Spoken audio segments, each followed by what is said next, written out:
There's a specific kind of discomfort that comes when you realize someone has made you their entire world, and you never asked them to. You were just being yourself. Normal, friendly, maybe, kind, because that's who you are.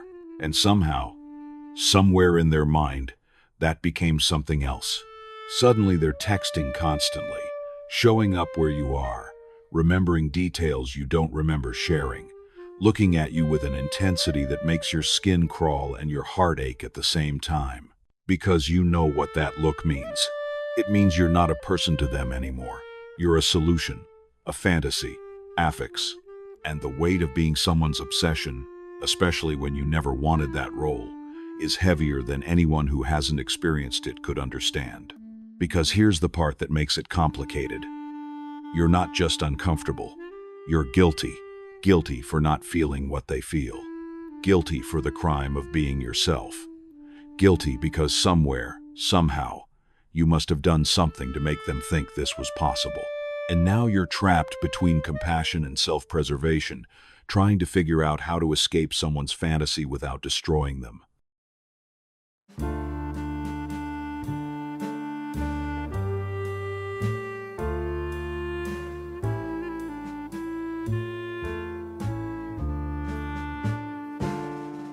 Let's be clear about what we're talking about. This isn't about someone having a crush on you. That's normal. That's flattering, even. This is about someone who's reorganized their entire existence around the idea of you. They know your schedule. They engineer coincidences. They read meaning into every smile, every word, every interaction. You say thank you and they hear, "I've been thinking about you too." You're polite, and they interpret it as interest. You're clear about boundaries, and they hear it as a test, something to overcome, proof that you're just scared of the connection. You didn't pursue them. You didn't lead them on. You existed. And now you're living with the strange terror of being someone's entire reason while they're barely a thought in your day. You notice them noticing you. You feel their eyes across the room. You see the way they light up when you're near, and dim when you're not. And it makes you want to disappear, not because you hate them, but because their intensity has turned your mere presence into something you're now responsible for. You start moderating yourself, smiling less, being less friendly, creating distance. And you hate it, because you're a naturally warm person. But warmth, you've learned, gets misinterpreted. So you become cold, careful, controlled, and you resent them for making you shrink. Here's the paradox. The people who become the object of obsession are often the last people who want that kind of attention. They're not trying to be mysterious. They're not playing games. They're not trying to be unattainable. They're just being themselves, usually in a way that's authentic, present, genuinely kind. And for someone who's starving for that, who's been living on scraps of conditional attention their whole life, that authenticity feels like water in a desert. They don't fall for you because you're perfect. They fall because you're real. And in their scarcity mindset, real is so rare it must be special, must be meant for them, must be a sign. But here's what they don't understand. You're that way with everyone. Your kindness isn't exclusive. Your depth isn't reserved. You're not performing for them specifically. You're just a person who shows up authentically in the world, and they've mistaken your nature for a message. Let's talk about why certain people attract obsessive attention. It's rarely about looks, though physical attraction plays a role. It's about presence. People who attract obsession tend to be fully present when they interact. They make eye contact. They listen. They remember things. In a world of distraction and shallow connection, this feels revolutionary. To someone who's never felt truly seen, being in the presence of someone who actually pays attention can feel like love. But it's not love, it's recognition, and they're confusing the two. There's also the savior complex dynamic. Some people attract obsession because they're kind to people others overlook. They see potential, they're encouraging, they believe in people. And for someone with low self-worth, that belief becomes addictive. You're not just a person to them. You're the only person who sees their worth. Therefore, you're the only person who can give them worth. They've outsourced their entire self-esteem to your perception of them. And now you're carrying a weight you never agreed to lift. Then there's unavailability. Sometimes you attract obsession precisely because you're not available. You're in a relationship, you're focused on your career, you're emotionally unavailable. And for certain people, that unavailability is the point. Because if they got you, they'd have to face the reality of you, your flaws, your humanity, your ordinariness. But as long as you're unreachable, you can stay perfect in their mind. They're not obsessed with you, they're obsessed with the fantasy of you. And your distance is what keeps the fantasy alive. Meet Emily, 28, has a coworker who's in love with her. She's never flirted, never given him a reason. She's mentioned her boyfriend multiple times, but he doesn't hear it. Or he hears it as temporary, as something he can wait out. He brings her coffee, volunteers to help with her projects, sends her articles he thinks she'd like. At first it was nice, thoughtful, even, but now it's suffocating. She can't have a bad day without him trying to fix it. Can't succeed without him trying to celebrate with her in ways that feel too intimate. She's tried being direct. I appreciate the thought, but I'm not interested. He smiled like she was joking, like she didn't really mean it. She's tried being distant, cold, even. He interprets it as her being stressed, tells her he's there if she needs to talk. She's complained to HR, but he hasn't technically done anything wrong. He's just always there, always hoping. And she's started to hate going to work, started to hate a job she used to love, because his obsession has made her workplace feel like a cage. Meet Jason, 32. Dated someone for 6 weeks before realizing it wasn't right. He ended it gently, honestly. Said he didn't feel the connection he was looking for. She said she understood, but she didn't let go. She texts him, calls him, shows up at his gym. At the bar, he mentioned once, she's not angry, she's not aggressive, she's just persistent.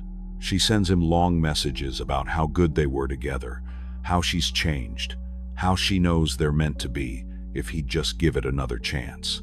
And he feels terrible because he can see her pain.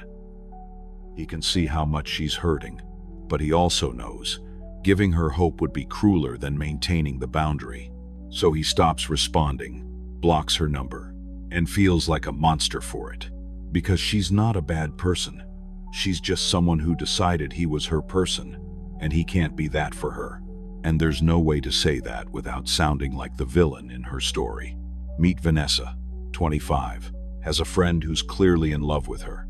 He's been her friend for 3 years. And for 3 years, he's been waiting, listening to her talk about the guys she dates, being there when they disappoint her, quietly hoping that one day she'll realize he's the one who's been there all along. She knows. Of course she knows. And she's tried to address it indirectly, talking about how much she values their friendship, how important it is to her. But he hears that as not yet, instead of not ever. And she's stuck, because if she's direct, she loses him. If she stays silent, she's leading him on. She started pulling away, seeing him less, responding to texts slower, and she mourns the friendship. Because it was real, it mattered, but his unspoken expectation has poisoned it. And she resents him for making her choose between his feelings and her boundaries. Let's go deeper into what it actually feels like to be someone's obsession. It's the hypervigilance, checking over your shoulder, scanning rooms before you enter, managing your social media because you know they're watching. It's the guilt. You didn't do anything wrong. You know that logically, but emotionally, you feel responsible. If you'd just been less friendly, less open, less yourself, maybe then they wouldn't have gotten the wrong idea. It's the anger at them for not respecting your boundaries, at yourself for not being harsher, at the world for making you feel like you owe anyone access to you. It's the confusion, because sometimes they're so convinced, so certain that there's something between you, that you start to doubt yourself. Am I missing something? Did I accidentally signal interest? Is everyone seeing something I'm not? It's the loneliness, because you can't fully explain this to people without sounding arrogant. Someone's obsessed with me sounds like a humble brag, like a problem people wish they had. But it's not. It's invasive. It's exhausting. It's a violation of your autonomy dressed up as devotion. And it makes you feel crazy, because you're being hurt by someone's love. And who complains about being loved? Here's the deeper psychology. When someone becomes obsessed with you, they're not seeing you. They're seeing a projection. You've become a screen onto which they're projecting their unmet needs, their fantasies, their idealized version of love. And the cruelest part is, the more you try to show them the real you, the more they double down on the fantasy. You show them your flaws and they find them endearing. You show them your boundaries and they see them as obstacles to overcome. You show them your disinterest and they interpret it as fear of vulnerability. There's no version of you that will convince them, because they're not in love with you. They're in love with the idea of you, and ideas are much harder to kill than feelings. There's also the power dynamic people don't talk about. Being obsessed over feels like you have power. After all, you're the object of someone's complete focus, but you don't have power. You have responsibility you didn't ask for. Real power would mean you could make it stop, but you can't. You can set boundaries and they'll find ways around them. You can be direct and they'll reinterpret. You can disappear and they'll wait. The only power you have is the power to hurt them by rejecting them. And if you're a good person, that feels terrible. So you're trapped in a dynamic where you're supposedly the powerful one, but you feel completely powerless. So, what do you do when someone becomes obsessed with you? First, understand, this is not your fault. You don't owe anyone a relationship because they want one. You don't owe anyone softness when they're violating your boundaries. Their feelings are their responsibility, not yours. Second, be direct once. Not mean, not cruel, but crystal clear. I'm not interested in you romantically. That's not going to change. I need you to respect that. No softening. No maybe in another life or you're great, but just clear, definitive truth. Third, after you've been direct, stop engaging. Don't explain. Don't justify. Don't respond to their messages trying to argue or understand or change your mind. Every response, even a rejection, feeds the obsession. Because it's attention. And attention is what they're after. Fourth, document everything. Not because you want to hurt them, but because if it escalates, you need a record.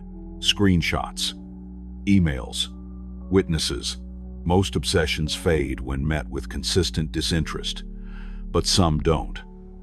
And you need to protect yourself. Fifth, get support. Talk to friends, a therapist, someone who gets it, because carrying this alone makes it heavier. And finally, release the guilt. You are not responsible for how someone else processes your existence. You're allowed to be kind without it being an invitation. You're allowed to be attractive without owing anyone access. You're allowed to exist fully without managing how others interpret that. Here's what I need you to understand. Being someone's obsession is not a compliment. It's not flattering. It's not proof of your worth. It's proof that someone has confused you with a solution to their emptiness. And you can't fix their emptiness, even if you wanted to, even if you tried. Because the emptiness was there before you, and it'll be there after. You're not the cure. You're just the current object. And realizing that, as painful as it is also liberating, because it means this isn't about you. It never was. They'd be obsessed with whoever showed them basic human kindness at the moment they were most desperate for it. You just happened to be there, and that's sad. For both of you, but it's also the truth.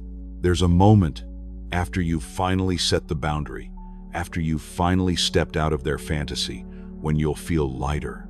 Guilty maybe, sad probably, but lighter, because you've stopped carrying someone else's unrealistic expectations. You've stopped performing or shrinking or managing their feelings. You've reclaimed yourself, and you'll realize the person they were obsessed with wasn't even you. It was a version of you that existed only in their mind, a version that never got tired, never had bad days, never had needs of her own, a version that existed only to save them.